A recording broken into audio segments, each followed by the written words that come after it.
প্রধানমন্ত্রী তারেক রহমানের নেতৃত্বে গঠিত হলো নতুন সরকার। ২৫ জন মন্ত্রী ও ২৪ জন প্রতিমন্ত্রী নিয়ে গঠিত এই মন্ত্রিসভায় যেমন নতুনদের জয় জয়কার, তেমনি বাদ পড়েছেন দলের অনেক প্রভাবশালী ও অভিজ্ঞ মুখ।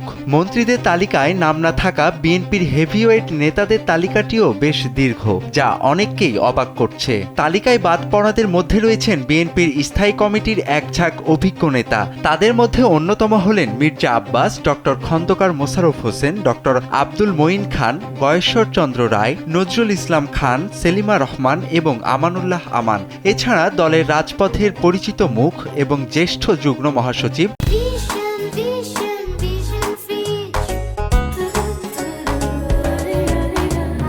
রুহুল কবির রিজভী ও ভাইস চেয়ারম্যান শামসুজ্জামান দুদুও মন্ত্রিসভায় স্থান পাননি।